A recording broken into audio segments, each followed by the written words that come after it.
তারপরে 12 নম্বর মাখরাজটা হলো জিহ্বার আগা কিন্তু সামনের নিচের দুই দাঁতের সাথে লাগবে। জিহ্বার আগা সামনের নিচের দুই দাঁতের সাথে লাগবে। এখন প্রশ্ন আসতে পারে যে নিচের দুই দাঁতের কি নিচের অংশে লাগবে না উপরের অংশে লাগবে? এটা হলো নিচের দুই দাঁতের মাঝ বরাবর অথবা হলো উপরের অংশ, মানে এই অংশটুকুতে লাগবে। হ্যাঁ, উপরে লাগালেও হবে আর মাঝখানে লাগালেও হবে। জিহ্বার আগাটাকে আপনি কি করবেন, নিচের যে দুই দাঁত আছে সেই নিচের দুই দাঁতের সাথে লাগিয়ে দিবেন। এটা হলো 12 নম্বর মাখরাজ। আর এরপরে 13 নম্বর মাখরাজ হলো জিহ্বার আগা সামনের উপরে দুই দাঁতের আগার সাথে লাগবে। জিহ্বার আগা সামনের উপরের দুই দাঁতের আগার সাথে লাগবে। এখানেও আমরা এই যে দাগ দিয়ে দিলাম। তাহলে এই হলো 11, 12 এবং 13 নম্বর মাখরাজ। তো আমি আবারও সামারি করি। 11 নম্বর মাখরাজ, 12 নম্বর এবং 13 নম্বর তিনটা মাখরাজই আসলে জিহ্বার আগা থেকে উচ্চারিত হয়। 11 নম্বর মাখরাজের ক্ষেত্রে জিহ্বার আগা সামনের উপরের দুই দাঁতের গোড়ার সাথে লাগবে। জিহ্বার আগা সামনের উপরের দুই দাঁতের গোড়ার সাথে লাগবে। 12 নম্বর মাখরাজটা হলো জিহ্বার আগা সামনের নিচের দুই দাঁতের সাথে লাগবে। আর 13 নম্বর মাখরাজ হলো জিহ্বার আগা সামনের উপরের দুই দাঁতের আগার সাথে লাগবে। ঠিক আছে, এই হলো মাখরাজগুলো। এখন আপনারা মেইন পিকচারটা যদি দেখেন তাহলে ভালো বুঝতে পারবেন আশা করি। এটা হলো 11 নম্বর মাখরাজের চিত্র। 11 নম্বর মাখরাজে আমরা কি দেখতে পাচ্ছি, জিহ্বার আগা দেখেন সামনের উপরের দুই দাঁতের গোড়ার সাথে লেগে আছে, এই যে লাল কালারে মার্ক করা আছে এবং এখানে তীর চিহ্নের মাধ্যমে দেখানো আছে যে এই জায়গাটুকু। এখান থেকে টোটাল 3টা হরফ উচ্চারণ হয়। প্রথম হরফের নাম হলো ব, দ্বিতীয় হরফের নাম হলো দাল এবং তৃতীয় হরফের নাম হলো তা। এই হলো 3টা হরফ, ব, দাল, তা। ব, দাল, তা, ব, দাল, তা, ব, দাল, তা। এই হলো 3টা হরফ। আবারও বলি আমরা, 11 নম্বর মাখরাজ জিহ্বার আগা সামনের উপরের দুই দাঁতের গোড়ার সঙ্গে লাগিয়ে, জিহ্বার আগা সামনের উপরের দুই দাঁতের গোড়ার সঙ্গে লাগিয়ে ব, দাল, তা, এই 3টা হরফ। আপনার মাখরাজ মুখস্থ করার কোনো প্রয়োজন নেই। আমরা তো জায়গাটা বুঝে ফেলছি যে কোন হরফটা কোন জায়গা থেকে উচ্চারণ হবে। ত, দাল, তা 3টা একই জায়গা থেকে উচ্চারিত হবে। এখন আমাদের কাজ হলো বেশি বেশি প্র্যাকটিস করে এই জায়গা এই হরফগুলোকে এই জায়গা থেকে নিয়ে আসা। এখন এখানে দাল হরফটা খুবই সহজ। আপনি দেখেন যখন দাল হরফ বলতেছেন, দাল, দাল, খেয়াল করেন এটা কিন্তু অটোমেটিকলি আপনার এই জায়গা থেকে উচ্চারিত হচ্ছে। তার মানে দাল আপনার প্র্যাকটিস করার কোনো প্রয়োজন নেই। এরপরে হরফ হলো তা। তা পড়ার সময় খেয়াল করেন, তা, তা অটোমেটিকলি দেখেন জিহ্বার আগা সামনের উপরে দুই দাঁতের গোড়ার সাথে লাগতেছে। তার মানে এটাও আপনার প্র্যাকটিস করার কোনো প্রয়োজন নাই। এই দুইটা হরফ একদমই সহজ। আমি কিন্তু প্রথম দিনের একটা ক্লাসেই বলছিলাম আপনাদেরকে যে আমরা মনে করি আরবি পড়া অনেক কঠিন, হরফগুলো অনেক কঠিন, উচ্চারণ কঠিন। আসলে এটা সম্পূর্ণ ভুল। আরবিতে ম্যাক্সিমাম হরফগুলোই হলো সহজ। এই হাতে গোনা 7 থেকে 10টা হরফ একটু জটিল বা কঠিন, ওগুলো একটু প্র্যাকটিস করলে হবে, বাকি সব হরফ কিন্তু সহজ। তো এখানে ত হরফটাকে আপনার একটু বেশি বেশি প্র্যাকটিস করতে হবে, কারণ ত হরফটা পড়ার সময় সাউন্ডটা একটু মোটা হবে।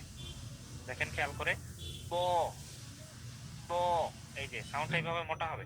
এখন সাউন্ডটা মোটা করবেন কিভাবে, এটা টিপস হলো পুরো জিহ্বাটাকে আপনি উপরে উঠিয়ে রাখেন, জিহ্বার আগা উঠিয়ে রাখেন, জিহ্বার মধ্যখানটা উপরে লাগিয়ে রাখেন, এরপরে নিচের দিকে ছাড়বেন আর উচ্চারণটা করবেন। তাহলে আশা করা যায় যে আপনার হরফের উচ্চারণটা মোটা ভাবেই উচ্চারিত হবে। প, প, এভাবে সাউন্ড করবেন। ওকে, তাহলে ত হরফটা শুধু প্র্যাকটিস করবেন। 12 নম্বর মাখরাজে আমরা দেখি, এটা হলো 12 নম্বর মাখরাজের চিত্র। 12 নম্বর মাখরাজে আমরা দেখতে পাচ্ছি জিহ্বার আগা কিন্তু সামনের নিচের দুই দাঁতের সাথে লাগছে। খেয়াল করছেন জিহ্বার আগাটা কোথায়, সামনের নিচের যে দুই দাঁত সেই সামনের নিচের দুই দাঁতের সাথে লেগে আছে। এখান থেকে 3টা হরফ উচ্চারিত হয়। প্রথম হরফের নাম হলো সদে, দ্বিতীয় দ্বিতীয় হরফ হলো সিন, তৃতীয় হরফ হলো ঝা। তাহলে সদে, সিন, ঝা, এই হলো 3টা হরফ, সদে, সিন, ঝা। খেয়াল করবেন যখন আপনি এই 3টা হরফ পড়তেছেন তখন আপনার জিহ্বার অগ্রভাগ অথবা জিহ্বার আগা যেন সামনের নিচে দুই দাঁতের সাথে লাগানো থাকে, মনে থাকবে। তাই এখানেও সিন হরফটা সহজ। আপনি যখন সিন পড়েন তখন দেখবেন অটোমেটিকলি জিহ্বার আগা নিচেই লাগে। সিন, সিন, আলাদা কষ্ট করতে হচ্ছে না। তার মানে এটা প্র্যাকটিস না করলেও চলবে। এরপরে হরফ হলো ঝা। ঝা হরফ যখন পড়বেন তখনও দেখবেন যে এই হরফটা অটোমেটিকলি নিচের থেকেই, মানে জিহ্বার আগাটা অটোমেটিক নিচেই থাকে। ঝা, ঝা, ঠিক আছে। তার মানে এটাও আপনার প্র্যাকটিস করার খুব একটা প্রয়োজন নাই। এটা আপনার সহি শুদ্ধই আছে। শুধুমাত্র সদ হরফটাকে বেশি বেশি প্র্যাকটিস করবেন। সদে, সদে। সদ করার সময় কি করবেন, একটু মোটা করে সাউন্ড করবেন, ঠিক আছে? সদে, সদে, এটা একটু বেশি বেশি প্র্যাকটিস করতে হবে। বাকি দুইটা প্র্যাকটিস না করলেও চলবে। তাহলে 11 নম্বর মাখরাজে আমরা দেখতে পেলাম ত হরফটা বেশি বেশি প্র্যাকটিস করার কথা। 12 নম্বরে আমরা সদ হরফটা পেলাম, যে হরফটাকে বেশি বেশি প্র্যাকটিস করতে হবে। এরপর আমরা 13 নম্বর দেখতেছি। 13 নম্বরেও 3টা হরফ। 13 নম্বর মাখরাজটা হলো জিহ্বার আগা। দেখেন সামনের উপরের দুই দাঁতের অগ্রভাগ অথবা আগার সাথে লাগানো অবস্থায় আছে। জিহ্বার আগা সামনের উপরের দুই দাঁতের আগার সাথে লাগানো অবস্থায় আছে। এখান থেকেও 3টা হরফ উচ্চারিত হয়। প্রথম হরফের নাম হলো জ, দ্বিতীয় হরফের নাম হলো জাল, পাতলা করে জাল, এবং তৃতীয় হরফের নাম হলো সা। এই 3টা হরফের ক্ষেত্রে কি করব আমরা, জিহ্বার আগা সামনের উপরে দুই দাঁতের আগার সাথে লাগিয়ে রাখবো, ঠিক আছে? তাহলে আমার সাথে সাথে কয়েকবার পড়েন। জ, জাল, সা, জ, জাল, সা, জ, জাল, জ, এইভাবে। আর জাল সা এগুলো সহজ, কিন্তু একটু খেয়াল করে পড়তে হবে আর কি। কারণ যদি খেয়াল না করেন তাহলে জিহ্বার আগাটা কিন্তু ওই যে সাধারণত সামনের দুই দাঁতের আগার সাথে লাগে না। নরমালি কিন্তু আমরা যখন জাল বলি, যদি এইভাবে বলেন জাল, তাহলে কিন্তু জিহ্বার আগাটা সামনের উপরে দুই দাঁতের আগার সাথে লাগতেছে না। তখন আমাদের একটু খেয়াল করা প্রয়োজন। হরফটা কঠিন না, কিন্তু খেয়াল করতে হবে। জাল, জাল, জিহ্বার আগাটা সামান্য একটু বের করে দিলে তাহলে আপনার কিন্তু হরফের উচ্চারণ হয়ে যাচ্ছে। অথবা আপনি হাতে ছোট আয়না আছে না, ছোট আয়না নিতে পারেন। ছোট আয়না নিয়ে আপনি আপনার ফেসের দিকে খেয়াল করবেন যে জিহ্বার আগাটা বের হয়ে সামনের উপরে দুই দাঁতের আগার সাথে লাগতেছে কিনা। আর শেষের হরফ হলো থা, থা, থা এর ক্ষেত্রেও সেই জিহ্বার আগাটা সামান্য একটু বের হবে, সামনের উপরে দুই দাঁতের আগার সাথে লাগবে। ওকে, তাহলে এই ছিল আমাদের 11, 12, 13 3টা মাখরাজ। মেসেজ অপশন অন করে দিলাম, আপনারা একটু লিখে জানান কারো কোথাও সমস্যা আছে কিনা।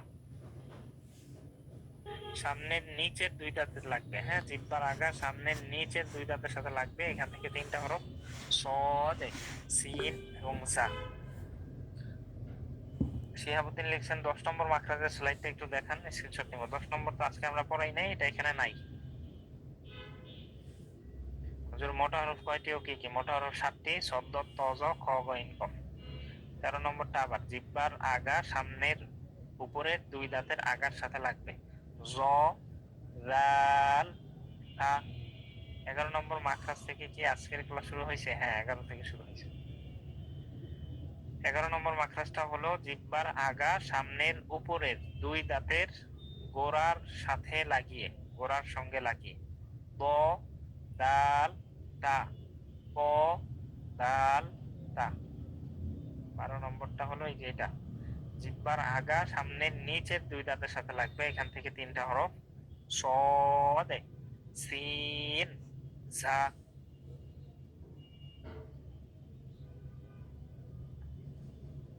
কঠিন 3টি হরফ গুলো একটু বলেন। কঠিন হলো 11 নম্বরে ত, ত হরফটা বেশি বেশি প্র্যাকটিস করবেন। 12 নম্বরে সদ হরফটা বেশি বেশি প্র্যাকটিস করবেন।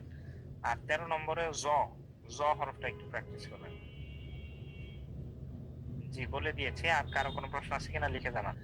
একালিফ মাদ পড়া হয়ে গিয়েছে, আমাদেরকে কিন্তু আরো 2 রকমের মাদ বা টেনে পড়া শিখতে হবে। আমরা কিন্তু একালিফ মাদ শিখেছি, বা যে জায়গাগুলোতে একালিফ টেনে পড়তে হয় সেগুলো আমাদের জানা হয়ে গেছে। এখন আমাদেরকে জানতে হবে 3 আলিফ মাদ আর 4 আলিফ মাদ, এই দুইটা জানতে হবে। এক আলিফ মাদ তো আমরা শিখে ফেললাম, এখন আমাদের জানতে হবে 3 এবং 4 আলিফ মাদ। আমি বলছিলাম 6 নম্বর ক্লাসে আপনারা 3 এবং 4 আলিফ মাদের আলোচনা পাবেন। আজকের ক্লাসের প্রথম টপিক হলো আমাদের 3 আলিফ মাদ। আমরা এখানে লিখে ফেলি 3 আলিফ মাদ মানে কি, মাদ অর্থ কি, আমরা কিন্তু এটা পড়াইছিলাম এক আলিফ মাদের ক্লাসেই। মাদ মানে হলো টেনে পড়া। মাদ মানে কি, টেনে পড়া। যেমন ধরেন বা জবর বা, এখানে কিন্তু কোনো টান হয় নাই। বা জবর বা, এটা কোনো টান হয়নি, কিন্তু আমরা যদি বলতাম বা জবর বা, এটাই কিন্তু টেনে পড়া বা মাদ। আর 3 আলিফ মানে কি, 3 আলিফ পরিমাণ। 3 আলিফ দিয়ে আসলে একটা পরিমাণ বোঝায়। এক আলিফ হলে বুঝে নিতে হবে এক আলিফ একটা পরিমাণ, 3 আলিফ হলে 3 আলিফ একটা পরিমাণ, 4 আলিফ হলে 4 আলিফ একটা পরিমাণ, ঠিক আছে? এখানে এই 1 আলিফ 3 আলিফ 4 আলিফ এগুলো আসলে পরিমাণ বা পরিমাপ এটা নির্দেশ করে আর কি।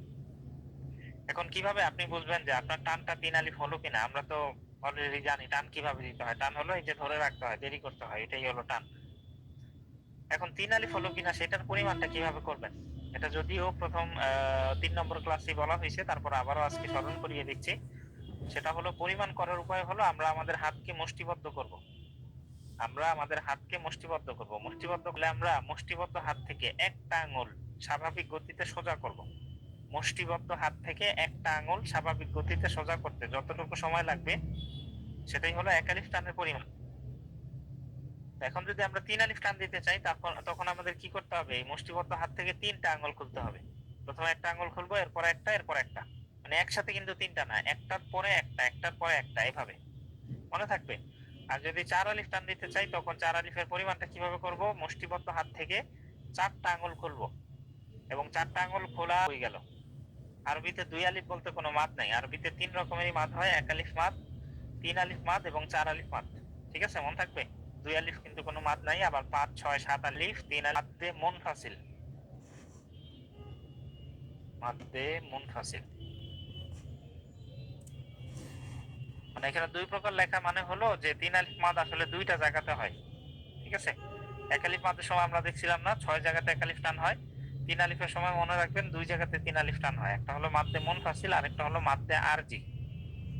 এই 2টা জায়গাতে কি হয়? 3 আলিফ পরিমাণ টেনে পড়তে হয়। এখন মাদ্দে আরজি যেটা দেখতে পাচ্ছেন, এই মাদ্দে আরজিটা ওয়াকফের সাথে রিলেটেড বা ওয়াকফের সাথে রিলেভেন্ট। ওয়াকফ ছাড়া কখনো মাদ্দে আরজি হইতে পারে না। আর ওয়াকফের ব্যাপারে আগামীকালকে আমাদের ডিটেইলস ক্লাস আছে, বিস্তারিত ক্লাস আছে। তো কালকে ওয়াকফের বিষয়টা জানার পরে, বোঝার পরে আমরা মাদ্দে আরজিটা আলোচনা করব। ঠিক আছে, তাই আজকে মাদ্দে আরজিটা বাদ। তাহলে 3 আলিফ মাদ থেকে শুধু আমরা দেখতে পাচ্ছি মাদ্দে মুনফাসিল। আসেন আমরা মাদ্দে মুনফাসিল আলোচনা করি। এখন এই নিয়মের নাম যে মাদ্দে মুনফাসিল, এটা আপনার মুখস্থ করার কোনো দরকার নেই, কারণ আমি জানি মাদ্দে মুনফাসিল এটা আপনি ভুলে যাবেন, মনে থাকবে না। তাই ওই সংজ্ঞাও পড়ানোর দরকার নেই, মাদ্দে মুনফাসিল যে এটার নাম ওইটাও পড়ার দরকার নেই, বাদ। সহজ ভাষায় শিখিয়ে দিই। পড়বেন কায়দা বা আম্মা পারা পড়বেন, তখন আপনি একটা বিশেষ ধরনের চিহ্ন দেখতে পাবেন। যে চিহ্নটা দেখতে হলো এরকম ঢেউয়ের মতো। কি বললাম মনোযোগ দিয়ে শুনবেন, কিন্তু অন্যথায় পরে বুঝতে পারবেন না। কোরআন যখন আপনি পড়বেন, কায়দা আম্মা পারা যখন পড়বেন, তখন আপনি এরকম একটা বিশেষ চিহ্ন দেখতে পাবেন, যে চিহ্নটা দেখতে ঢেউয়ের মতো। বিশেষ চিহ্নটা দেখতে কিসের মতো? ঢেউয়ের মতো। তো এই ঢেউয়ের মতো চিহ্নটাকে আসলে বলা হয় চিকন চিহ্ন। এই চিহ্নটাকে কি চিহ্ন বলে? চিকন চিহ্ন। মনে থাকবে, এই চিহ্নের নাম কি? চিকন চিহ্ন। তো কোরআনে আপনি যত জায়গায় এই চিহ্নটা দেখতে পাবেন, তত জায়গাতেই আপনি 3 আলিফ পরিমাণ টেনে পড়বেন। মনে থাকবে, একদম শর্টকাট এবং সহজ উপায়। খুব ঝামেলার মধ্যে আমরা যাইতে চাই না। কারণ মাদ্দে মুনফাসিলের যদি সংজ্ঞা পড়াই, তাহলে মাদ্দে মুনফাসিলের 2টা সংজ্ঞা আছে, একটা হলো জেনারেল সংজ্ঞা আর একটা হলো অ্যাডভান্স সংজ্ঞা। ওগুলো আপনাদের মনে থাকবে না, তাই বাদ। তো এই যে চিকন চিহ্নটা শিখিয়ে দিলাম ঢেউয়ের মতো, এই চিহ্নটা আপনি যত জায়গায় দেখবেন তত জায়গাতেই আপনি 3 আলিফ করে টেনে পড়বেন। ক্লিয়ার? এখন আসলে আমরা উদাহরণ দেখাই। আমি বাংলা লিখলাম না, অনেক হরফ এখানে আছে। তো প্রথমে দেখেন, এখানে মিমে আছে জবর, আর জবরের বাম পাশে আছে কি? খালি আলিফ। জবরের বাম পাশে কি আলিফ আসছে? খালি আলিফ। তো এখন আপনারা মনে করতে পারেন যে এখানে যেহেতু জবরের বাম পাশে খালি আলিফ আছে, তাহলে 1 আলিফ টান দিতে হয়। আর ক্লাসে স্যারে বলছে যে যদি ঢেউয়ের মতো চিকন চিহ্ন থাকে তাহলে 3 আলিফ টান দিতে হয়। তাহলে 1 যোগ 3 সমান সমান 4। তার মানে মিম আলিফ জবর মা, এখানে 4 আলিফ টান হবে। যদি আপনি এটা ধরে থাকেন বা বুঝে থাকেন, তাহলে এটা সম্পূর্ণ ভুল। মনে থাকবে, এটা কিন্তু ভুল, কারণ আমরা আরবি পড়তেছি, এখানে যোগ বিয়োগের কোনো প্রয়োজন নাই। তাহলে এখন প্রশ্ন হলো যে এখানে কি 3 আলিফ টান হবে নাকি 4 আলিফ টান হবে? উত্তর হবে 3 আলিফ টান হবে। এখানে এই যে ঢেউয়ের মতো চিহ্ন আছে, ঢেউয়ের মতো চিহ্ন থাকলেই 3 আলিফ পরিমাণ টান দিয়ে পড়তে হয়। তাহলে মিম আলিফ জবর মা, এখানে আমরা 3 আলিফ টান দিব, কারণ এখানে ঢেউয়ের মতো চিকন চিহ্ন আছে। মিম আলিফ জবর মা, এরপরে বাকিটা আশা করি পারবেন। হামজা গইন জবর আও মা, এরপরে আবার 1 আলিফ টান, নুনে খাড়া জবর আসছে, তাই মা আও না, মা আও না, আশা করি বুঝতে পারলেন। আইন হরফের পরের হরফ হলো লাম, লাম হরফের পরের হরফ হলো ইয়া। এখানে মোট 3টা হরফ, আইন লাম ইয়া। এরপর আছে হামজা হা লাম অথবা আলিফ হা লাম, এই হলো 3 3 6টা হরফ। তো আইন আছে জবর, তাহলে আইন জবর আ, এখানে কোনো টান নাই। এরপরে দেখেন এখানে লামে খাড়া জবর আছে, তো লামে খাড়া জবর থাকলে 1 আলিফ টান হয়। আর এখানে ঢেউয়ের মতো চিকন চিহ্ন আছে, তাহলে 3 আলিফ টান হবে। 1 যোগ 3 সমান সমান হলো 4, তাই না? অ্যাবসলিউটলি রং। এখানে আমরা কোনো ধরনের যোগ বিয়োগ করব না, আরবি পড়তে আসছি, যোগ বিয়োগ করব না, ঠিক আছে? আচ্ছা, তাহলে আমাদের এখানে খাড়া জবর থাক আর যাই থাক, এখানে যেহেতু চিকন চিহ্ন চলে আসছে 3 আলিফ টান হবে, আর অন্য কোনো কথা নেই। তাহলে লামে খাড়া জবর, লাম খাড়া জবর হবে লা, 3 আলিফ টান হবে। তাহলে হইলো আলা, 3 আলিফ টান দিয়ে। এরপরে বাকিটা আশা করি পারার কথা। হামজা হা জবর আহ, লামজের লি, তাহলে হইলো আহলি, আলা আহলি, আলা আহলি। আশা করি ক্লিয়ার।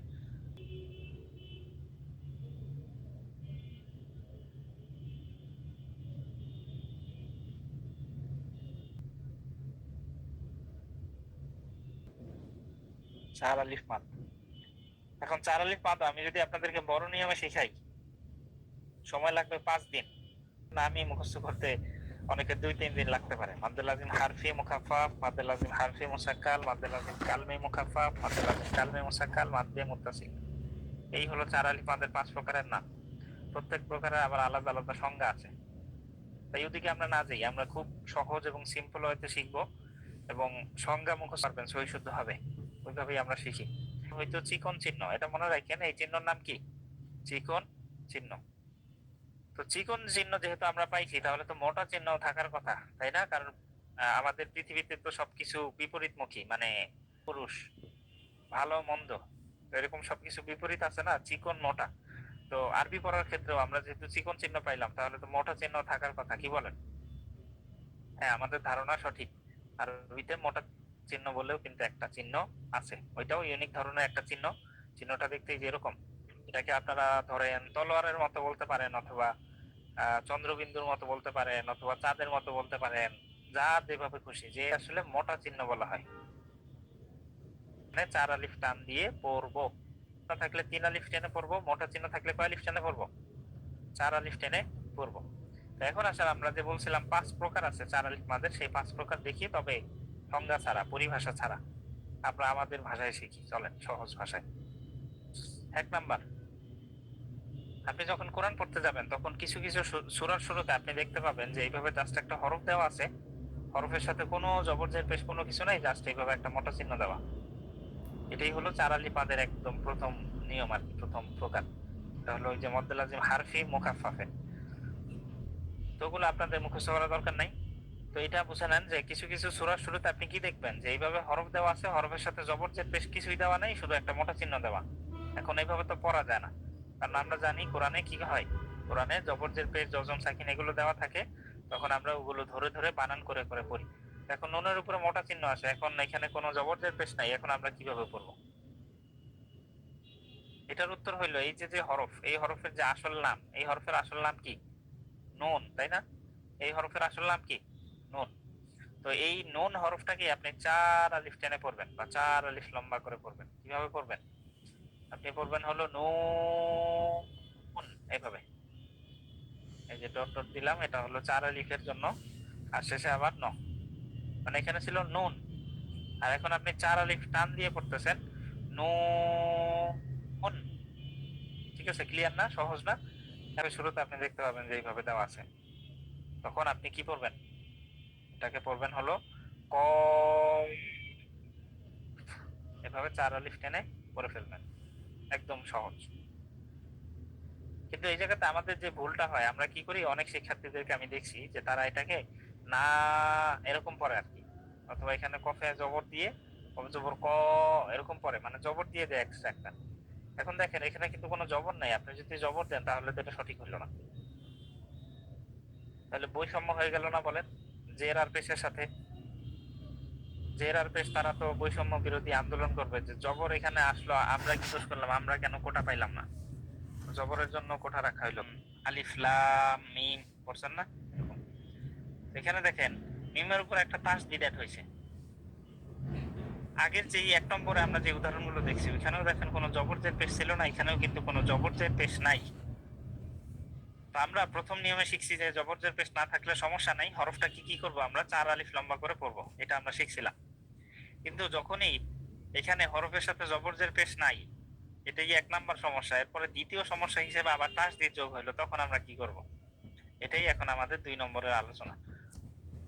তো প্রথমে যে আলিফ আছে এটা তো আমরা পড়তে কোনো অসুবিধা নেই, আলিফ পড়ে ফেললাম। এরপরে দেখেন লাম, লাম হরফের উপরে মোটা চিহ্ন আছে, তার মানে লামটাকে কয় আলিফ টেনে পড়তে হবে, 4 আলিফ। তাহলে লা 4 আলিফ লামটা দিলাম। এখন এখানে দেখেন মিমে তাসদিদ আছে, মিমে কি আছে, তাসদিদ। আচ্ছা, আমরা কিন্তু গত গুন্নাহের ক্লাসে মানে গতকালকে যে ক্লাস ছিল এখানে কিন্তু আমরা পড়ছি যে নুনে বা মিমে তাসদিদ থাকলে গুন্না করে পড়তে হয়, মনে আছে তো আপনাদের নাকি? নুনে বা মিমে তাসদিদ হলে কি করে পড়তে হয়, গুন্না করে পড়তে হয় বলছিলাম না? তো এখানে মিমে তাসদিদ আছে, তাহলে গুন্না করবেন না? হ্যাঁ, গুন্না করতে হবে। তাহলে গুন্না করলে এই জায়গায় জাস্ট আমাদের গুন্নাটা এটা হবে, জবরজের নাই না থাকুক ওটা আমাদের জন্য কোনো সমস্যা হবে না আর কি। হ্যাঁ, তাহলে লাম বলে আমরা এই যে প্রথম মটা এখানে ধরে রাখবো লাম। এখন প্রশ্ন আসতে পারে না যে এখানে মটাতে ধরলাম কেন? এখানে মটাতে ধরার কারণ ওই যে গত ক্লাসে খেয়াল করেন আমরা কিন্তু কি বলছিলাম, যে যেই হরফে আকার রস্যইকার রস্যকার থাকে ওই জায়গায় যদি আপনি ধরে রাখেন তখন সেটা হয় টান, আর যেখানে আকার রস্যইকার রস্যকার নাই ওইখানে যদি ধরে রাখেন তাহলে হয় গুণনা। আচ্ছা, আমি মনে হয় বুঝাইতে পারি না, আরো সহজ করে বুঝাই। তাহলে আলিফ এটা তো বুঝছেন, লাম এটাও তো বুঝছেন। এখন আমরা আগে পুরোটা লিখি তারপরে বুঝাই। এরপর এখানে তো মিম আছে, আমরা মিমটা লিখে ফেলি। মিমেও 4 আলিফ টান হবে, ডট ডট দিয়ে শেষে আবার ম লিখলাম 4 আলিফ। আচ্ছা দেখেন, তো এখন আলিফ এটা তো সমস্যা নাই, লা এখানে যে 4 আলিফ টান হবে এটাও তো আশা করি বুঝতে পারছেন। এখন এখানে নতুন যে নিয়মটা আসছে যে মিমে তাসদিদ আসছে, মিমে তাসদিদ হলে গুণনা হয়, মিমে তাসদিদ হলে কি হয়, গুণনা হয়। নুনে তাসদিদ হলে কি হয়, গুণনা হয়। গত ক্লাসে আমরা পড়ছি না নুনে বা মিমে তাসদিদ হলে গুণনা হয়, এখানে মিমে তাসদিদ হলো তাই গুণনা করবেন, এটুকু তো আশা করি বুঝতে পারছেন। এখন গত ক্লাসে কিন্তু আমরা শিখছিলাম যে গুণনাটা কোন জায়গায় হয়, খেয়াল আছে তো আপনাদের? আমরা বলছিলাম গুণনাটা হয় যেই অক্ষরের সাথে আকার রস্যইকার রস্যকার নাই ওই অক্ষরে ধরে রাখলে গুণনা হয়, আর যেই অক্ষরে আকার রস্যইকার রস্যকার আছে ওইখানে যদি আপনি ধরে রাখেন তখন সেটা টান হিসাবে বিবেচিত হয়। যেমন এখানে লা, ল একার লা দেওয়ার পরে ধরে রাখতেছি লা, তার মানে এটা হচ্ছে টান, ঠিক আছে? আর এখানে মিমে তাসদিদ আছে তাই ম লিখছি, আর এই যে ম লিখে ডট দিছি, তো এই কারণে এটা হচ্ছে গুণনা লা। এরপরে শেষে মিম, এই যে এখানে আবার রস্যইকার বা দীর্ঘইকার যেটাই হোক আছে, তো এই কার দিয়ে আমরা এই যে ধরে রাখছি 4 আলিফ, এটা হলো টান। ক্লিয়ার সবাই? তাহলে 1 আর 2 আশা করি আমি বুঝাতে পারছি। একের ক্ষেত্রে পেশ জজম সাকিন কিছুই নাই, তখন আপনি জাস্ট হরফটাকে 4 আলিফ টান দিয়ে পড়বেন, হরফের উপর মোটা চিহ্ন থাকবে। আর 2 নম্বর নিয়মে আমরা পড়লাম যখন কোন হরফের উপরে মোটা চিহ্ন থাকে পাশাপাশি হলো আবার তাসদিদ আছে তখন কি করব আমরা, তো তাসদিদ থাকলে তখন আমরা দেখবো নুনে বা মিমে তাসদিদ আছে কিনা, তো নুনে বা মিমে তাসদিদ হলে তখন আমরা গুণনা করে পড়বো। এখন আরো একটা ভালো প্রশ্ন আপনাদের মনে রেইজ হইতে পারে, সেটা হলো যে নুনে আর মিমে তাসদিদ হলে তো বুঝলাম গুণনা হবে, কিন্তু নুন আর মিম ছাড়া যদি অন্য কোনো হরফে তাসদিদ হয় তখন কি হবে? উত্তর হইলো তখন তাসদিদ থাকবে না। আপনি দেখেন তখন তাসদিদ থাকবে না, আমার কথা মিলাই নিয়েন। যেমন তখন হবে আপনার এই যে এরকম, এই যে কোরআনে বিভিন্ন জায়গায় আছে আলিফ লাম র, তখন দেখবেন যে এইভাবে রয় খাড়া জবর চলে আসবে আর কি। ঠিক আছে, এইভাবে টান হবে না বা গুণনা হবে না। গুণনা আপনি শুধু কোরআনে দেখবেন মিমের উপরেই তাসদিদ আছে, মিম ছাড়া নুনেও নাই, মিমের উপরেই আছে আর কি। তাহলে আলহামদুলিল্লাহ আমাদের 2টা প্রকার আলোচনা হয়ে গেল। এখন আমরা 3 নম্বরে যাই। টোটাল 4 আলিফ আমাদের 5 প্রকার। 3 নম্বর প্রকার দেখছি যে অক্ষরের সাথে কোনো জবরজের পেশ নাই। এখন আমরা দেখবো যে অক্ষরের সাথে জবরজের পেশ আছে, তখন আমরা কি করব। এখানে আমরা একটা শব্দ লিখলাম, এই শব্দের সাথে জবরজের পেশ সবই আছে, তাহলে সমস্যাটা কই বা এটা আমরা কেন করতেছি? এখানে সমস্যাটা হইলো এখানে আলিফের উপরে খাড়া জবর আছে, আর খাড়া জবরের উপরে মোটা চিহ্ন আছে, আর মোটা চিহ্নর বাম পাশে দেখেন লাম আছে, আর লামে দেখেন সাকিন আছে। এখন তাহলে সমস্যাটা কোথায়? সমস্যাটা হলো সাকিন। কারণ আমরা জানি যখন টানের পরের হরফে জজম বা সাকিন থাকে তখন টানটা বাদ পড়ে যায়, কারণ সেই হরফটা কিন্তু টানওয়ালা হরফ, যেটা ওইটার সাথে ধরে আর কি, ওইটাকে ধরে পড়তে হয়। ঠিক আছে, যেমন ধরেন এই জায়গায় মোটা চিহ্নটা নাই, মোটা চিহ্নটা যদি না থাকতো তাহলে হয়তো হামজা লাম জবর আল এরকম হয়তো, খাড়া জবর থাকলে টানটা হইতো না, বুঝতে পারছেন? যেমন আমি আরেকটা উদাহরণ দেখাই।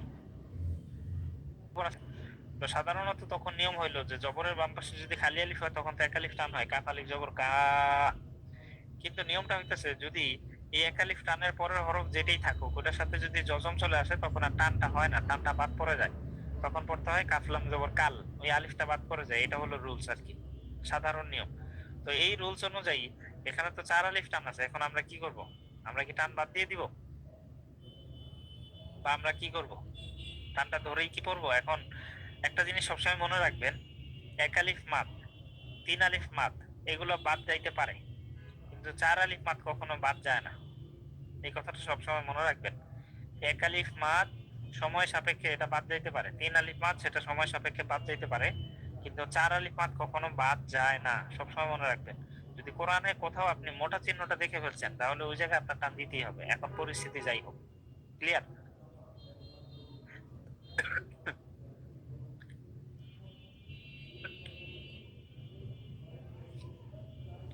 তার মানে এখানে এমন একটা শব্দ আমরা দেখতে পাচ্ছি যে এই শব্দের সাথে মোটা চিহ্ন আছে আবার পাশাপাশি যজম আছে, মানে দুইটাই গুরুত্বপূর্ণ, কোনোটা কোনোটা থেকে কম না। কারণ যজম তো বাদ দেওয়ার সুযোগ নাই, চার আলিফ টানো যেমন বাদ দেওয়ার সুযোগ নাই, যজম বা সাকিন হলে সেটাও বাদ দেওয়ার সুযোগ নাই। এখন দুইটাকে সামঞ্জস্য করা যায় কিভাবে সেটা আমাদের করতে হবে, ভাবতে হবে যে দুইটাকে সমন্বয় করে কিভাবে কাজ করা যায়। এখানে সমন্বয়ক লাগবে। আচ্ছা, তাহলে এখানে আলিফটা লামকে ধরবে, চার আলিফ টানটা চার আলিফ টানের জায়গায় ঠিক থাকবে। তাহলে এখন আমরা এটাকে কিভাবে করবো? এখানে আমরা টানটা দেওয়ার পরে সাকিনটাকে ধরবো, তাহলে কিন্তু আমাদের প্রবলেমটা সলভ হয়ে যায়। যেমন আগে আমরা পড়তাম হামজা লাম জবর আল এরকম, এখন আমরা পড়বো হামজা লাম খাড়া জবর আ, এই, আর এখানে চার আলিফ আমরা লিখে রাখলাম। ঠিক আছে, এইভাবে পড়তে হবে, হামজা লাম খাড়া জবর আ, এরপরে বাকিটা পারবেন। হামজা খাড়া জবর আ, শেষে নুন জবর না, আ না, তাহলে আ আল, আনা, আ আনা। আশা করি আমি বুঝানিস। এই সাবধান করার জন্য বলে দেওয়া যে এখানেও দেখেন আলিফের উপরে খাড়া জবর আছে, আমরা জানি খাড়া জবর হলে এক আলিফ টান হয়, আর মোটা চিহ্ন থাকলে যেন আমরা ভুলেও না করি, যোগ বিয়োগ করবেন না, ঠিক আছে? তাহলে এটা শেষ। এরপর আসলে আমরা 4 নম্বরে যাই। 4 নম্বরটাও এই 3 নম্বরের মতোই, বাকি পড়ার সিস্টেমটাই হোক। এই যে দালে জবর আছে, জবরের বাম পাশে খালি আলিফ আছে, আমরা জানি জবরের বাম পাশে খালি আলিফ হলে এক আলিফ টান হয়, তাহলে এখানে এক আলিফ টান দিব, যোগ এখানে মোটা চিহ্ন আছে তাহলে চার আলিফ, যোগ বিয়োগ হবে না, এখানে মোটা চিহ্ন আসছে চার আলিফ টান হবে, এইটাই। তাহলে দাল সরাসরি বাকি গিয়ে ধরবেন, ধরার পরে টানটা দিবেন, দাল বা জবর এইভাবে, দাল বা জবর দা, এভাবে ধরবেন। আর এখানে চার লিখে দিলাম, চার আলিফ টান, তাহলে দাল বা জবর দা, এরপরে আবার বা জবর বা, দা বা, এরপরে তার নিচে তিন, তাহলে কি হলো? দা বা তিন, দা বা তিন, মনে থাকবে? তাহলে 4 নম্বর শেষ, না বুঝালেও আপনারা পারবেন, এখানে কোনো জটিলতা নাই, মানে এটা হলো নরমালটা বা অ্যাজ ইউজুয়াল, স্বাভাবিকটা। তাহলে এখানে সিনে জবর আছে, জবরের বাম পাশে খালি আলিফ আছে, তাহলে এক আলিফ, মোটা চিহ্ন আছে তাহলে চার আলিফ, এক যোগ কিন্তু ভুল। ঠিক আছে, এটা আমি বারবার বলতেছি যাতে আপনাদের ব্রেইনে ভালোভাবে সেট হয়ে যায়। তাহলে চার আলিফ, তাহলে শিন আলিফ জবর সা, এভাবে আপনি চার আলিফ টান দিবেন, আর শেষে আছে হামজা জবর আ, তাহলে হলো সা আ, সা আ। আশা করি ক্লিয়ার। তাহলে আমি চার আলিফ মাদের 5 প্রকার আলোচনা করে ফেলছি, আপনারা মেসেজে লিখে জানান কারো কোথাও সমস্যা আছে কিনা। মেসেজের অপশন পাবেন হলো আপনাদের ফোনে দেখো আল্লাহ শব্দ, তাই না? এখন ম্যাক্সিমাম মানুষ আমরা এটা কি আল্লাহ শব্দ জানি, হ্যাঁ ঠিক আছে, তবে এটা ছাড়াও আরো দুইটা শব্দ আছে, যে দুইটা শব্দের মাধ্যমে আল্লাহ তাআলাকে ডাকা হয়। সেই দুইটা শব্দ দেখতে দ্বিতীয়টা হইলো আলিফ ছাড়া এরকম লাম লাম হা, এটাও কিন্তু আল্লাহ শব্দ। আর 3 নম্বরটা হলো আল্লাহুম্মা। আল্লাহুম্মা মানে হলো হে আল্লাহ। তাহলে এই হলো 3 রকমের, এই 3 রকম হলো আল্লাহ শব্দ। ঠিক আছে? আল্লাহু এটাও আল্লাহ শব্দ। তারপরে এখানে যেহেতু আলিফ নাই, আলিফ না থাকলে তখন আল্লাহ হয় না, তখন হয় লিল্লাহ। তো লিল্লাহ এটার অর্থ হলো আল্লাহর জন্য। আর 3 নম্বরে হলো আল্লাহ, এটাও আল্লাহ শব্দ মানে হলো হে আল্লাহ। তাহলে এই যে আমরা 3টা আল্লাহ শব্দ দেখলাম। এখন শেষে যেই ওয়ার্ডটা লেখা আছে সেটা হলো আল্লাহ শব্দের লাম। মানে আল্লাহ শব্দে একটা লাম থাকবে আর সেই লামকে নিয়ে কিছু কাজ আছে। এরপরে লাম, এরপরে হা, আলিফ লাম লাম হা, এই হলো আল্লাহ শব্দ আছে। একটা খারা জবর আছে, যে কোনো আল্লাহ শব্দই হোক, একটা তাসদীদ থাকবে, একটা খারা জবর থাকবে, একটা তাসদীদ থাকবে, একটা খারা জবর। আমরা ওই লামটাকে নিয়ে কাজ করব, মনে থাকবে? আল্লাহ শব্দ দেখতে 3 রকম, আমি প্রথমে এটা আলোচনা করলাম, আল্লাহু, লিল্লাহি, আর একটা হলো আল্লাহুম্মা, 3টা। এখন আল্লাহ শব্দের মধ্যে কোন লামটাকে নিয়ে আমরা কাজ করি বুঝাই দিলাম। যেই লামের সাথে তাসদীদ এবং খারা জবর থাকবে ওই লামটাকে নিয়ে আমরা কাজ করব। 1 নম্বর হলো পোর। আচ্ছা, পোর লেখা দরকার নেই, সহজ ভাষায় আপনাদের ভাষায় লিখি। 1 নম্বর হলো মোটা, আর 2 নম্বর হলো পাতলা।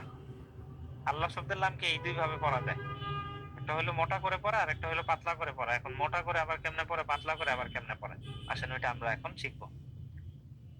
আচ্ছা, তাহলে আমি আরেকবার স্বাভাবিক ভাবে মনে রাখবেন যে মোটা হরফগুলো সবসময় সাউন্ডটা একটু উপরের দিকে উঠে। যেমন আমরা যদি বলি আল্লাহ, ল, ল, ল বললে দেখেন সাউন্ডটা মোটা হয়।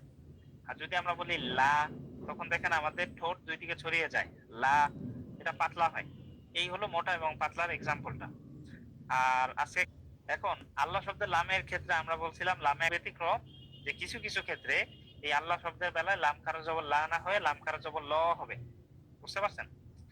আমরা দেখবো যে কোন কোন জায়গাগুলোতে লাম খারা জবর ল হয় আর কোন কোন ক্ষেত্রে লাম খারা জবর লা হয়। এটা দেখলে আমাদের আল্লাহ শব্দের লামটা ক্লিয়ার হবে। এরপর আমি অ্যাডভান্স টপিকটা একটু থাকলে ল হবে, জের থাকলে লা হবে। এখন আপনি মুখস্থ করবেন কিভাবে? আপনি মুখস্থ করবেন জাস্ট এইটুকু, জবর আর পেশ থাকলে ল, জবর আর পেশ থাকলে ল হবে, জবর আর পেশ থাকলে ল হবে, এইভাবে মুখস্থ করবেন। ঠিক আছে? আর মুখস্থ করবেন হলো জের থাকলে লা হবে। এখন জবর, জের আর পেশ এটা কোন জায়গায় থাকবে ওইটা আমি যে যখন উদাহরণ লিখবো তখন আরো ক্লিয়ার হবে। ঠিক আছে? আপাতত এটা স্ক্রিনশট নিয়ে নেন এবং এটা ক্লাস শেষে মুখস্থ ল হবে, জের থাকলে লা হবে, জবর আর পেশ থাকলে ল হবে, জের থাকলে লা হবে। আমি গত ক্লাসে কিন্তু আপনাদেরকে অনেক সময় ধরে আমি এই জিনিসটা বোঝানোর চেষ্টা করছি যে আপনারা তাড়াহুড়া করবেন না, পড়ার সময় খুব ধীরে সুস্থে খেয়াল করে কোন জায়গায় কি আসছে না আসছে খেয়াল করে পড়বেন। এখানে দেখবেন, আপনি থামবেন, থেমে আপনি দেখবেন যে পরের হরফ কি। তো পরের হরফ যদি ওই 8 হরফের কোনো একটা হয় গুণনা করবেন, না হলে গুণনা করবেন না। এই বিষয়ে কিন্তু গতকাল বিস্তারিত আলোচনা হয়েছে। তো আজকেও আরেকটা কথা বলতেছি, সেটা হলো আল্লাহ শব্দ আপনি যেই জায়গাতে দেখবেন কোরআন পড়ার সময়, কায়দা আম্মা পারা পড়ার সময় যত জায়গাতে দেখবেন, আপনার প্রথম কাজ হলো থামা। আপনার প্রথম কাজ কি? থামা। থেমে আপনি চিন্তা ভাবনা করবেন যে এই জায়গায় কি আসলো, এটা খেয়াল করে আপনি ডিসিশনটা নেবেন। আমি লাল কালার পেন নেই, এখানে দেখেন একটা আল্লাহ শব্দ আসছে। আল্লাহ শব্দের লামের অবশ্যই দেখবেন একটা তাসদীদ একটা খারা জবর থাকবে প্রত্যেকটা আল্লাহ শব্দের লামের উপর। আপনি কিন্তু পরের হরফ দেখবেন না যে পরের হরফে জবর আসলো, যে আপনি দেখবেন আগের হরফটা কি এবং আগের হরফের সাথে কি আসছে, জবর আসছে, জের আসছে না পেশ আসছে, ওটা দেখবেন। তো এখানে আমরা দেখতে পাচ্ছি আগের হরফ লাম, লামের সাথে জবরও নাই, জেরও নাই, পেশও নাই, কিছুই নাই। তো যখন আমরা আগের হরফে জবর জের পেশ কোনো কিছু পাবো না, তখন আমরা কি করব?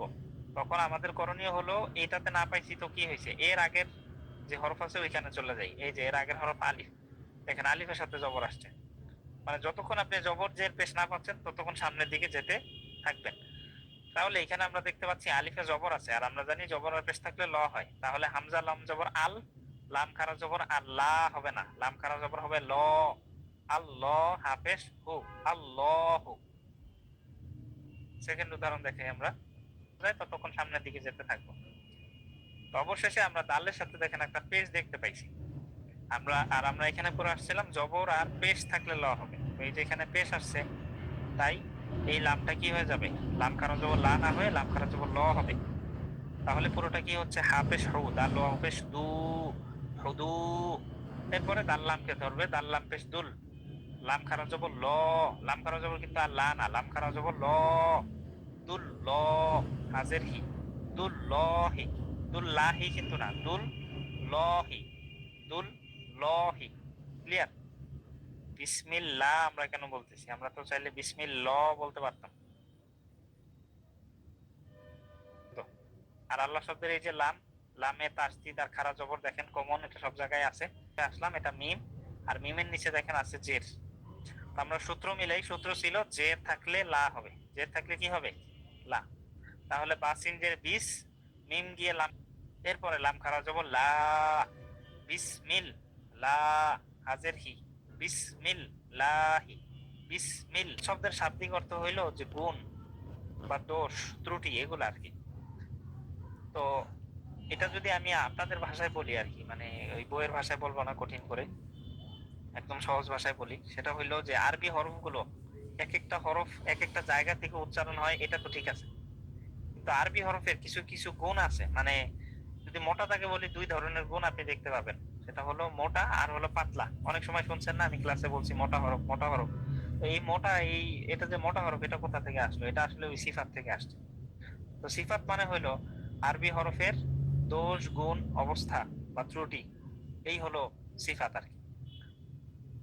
তো সিফাতের অনেকগুলো প্রকার, 17 থেকে 18টা প্রকার আছে। তো ওদিকে আমি যাচ্ছি না, কারণ ওগুলো বললে মনে থাকবে না সব, আপনারা ইয়া হবেন, কি বলে, মাথার উপর দিয়ে যাবে।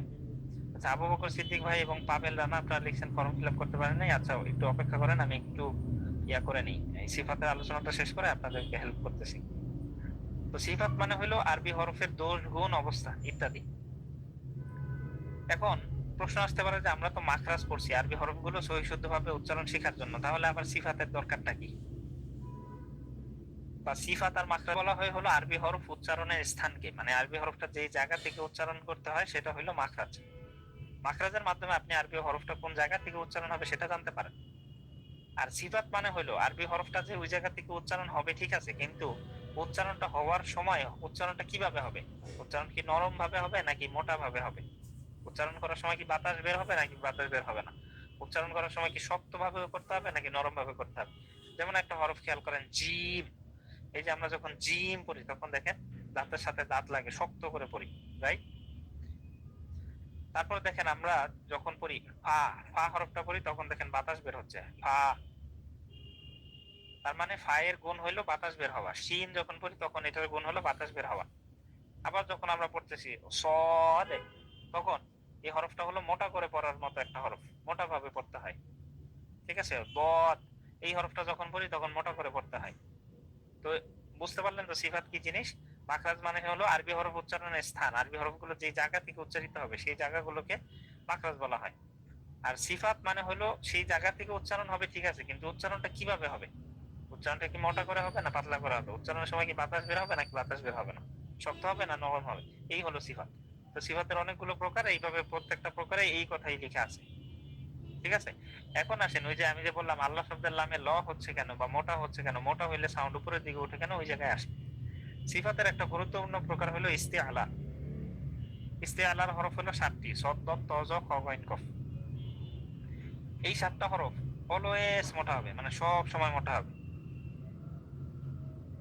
জবর আসুক, জের আসুক, পেশ আসুক, জজম সাকিন তাসদিদ যাই আসুক, সব সময় মোটা হবে। কেন মোটা হবে? কারণ এগুলো ইস্তিআলার হরফ।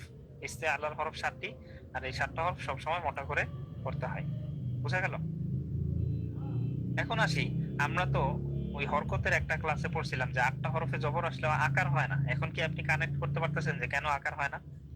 আকার না হওয়ার কারণ কি? আকার না হওয়ার কারণ হলো ওই যে মোটা হওয়া। আর আজকেও দেখেন আল্লাহ শব্দের লামে আমরা পড়ছি মোটা হওয়া পাতলা হওয়া দুইটা। তো যখন মোটা হয়েছে এই কারণে তখন আমরা পড়ছি আল্লাহ। দেখেন ল মানে আকার দিই নাই, কিন্তু লা হইলে আকার হইতো, ল হয়েছে মানে আকার হয় নাই। খেয়াল করছেন? তারপর আমরা যখন পড়ি র জবর র, আমরা কিন্তু র জবর রা পড়ি না। এখন এই জায়গায় একটা গুরুত্বপূর্ণ প্রশ্ন আসবে যে সদ দত ত জ খ গ ইন কফ, এই 7টা হরফের মধ্যে তো র নাই। তো ওই 7টা হরফ হলো মোটা, এই কারণে এখানে জবর হইলেও আকার হয় নাই, তাহলে র এ কেন আকার হইলো না? এখানে আসে আবার র পূর্বারিকের আরেকটা নিয়ম। র পূর্বারিকের দুইটা, র এর দুইটা নিয়ম, একটা হলো বোর মোটা করে পড়া আর বারিক হলো পাতলা করে পড়া। ওইখানেও টোটাল 11টা নিয়ম আছে। তো 11টা নিয়মের প্রথম যে নিয়মটা ওইটাই হলো র হরফে যদি জবর আর পেশ থাকে তাহলে র হরফটা পোর হয়, জের আসলে তখন র হরফটা বারিক হয়। তো র হরফটা যেহেতু পোর হয় জবর আর পেশ থাকলে, এই কারণে র এ জবর আসলে আর র জবর রা হয় না, র জবর র হয়। বুঝতে পারছেন? এই হলো আর কি সিফাত সম্পর্কে টুকটাক আলোচনা আর কি, আমি বেসিক আলোচনা করে দেওয়ার চেষ্টা করলাম। আশা করি সবাই বুঝতে পারছেন। আর যদি নাও বুঝে থাকেন তাহলে এটা যারা বুঝেন নাই তাদেরকে এত সংক্ষেপে বোঝানো যাবে না, কারণ আসলে একটু জটিল টপিক আর কি। তো যাই হোক, যতটুকু বুঝতে পারছেন ওইটুকু বুঝলেও হবে। এরপরে বাকিটা আপনারা একটু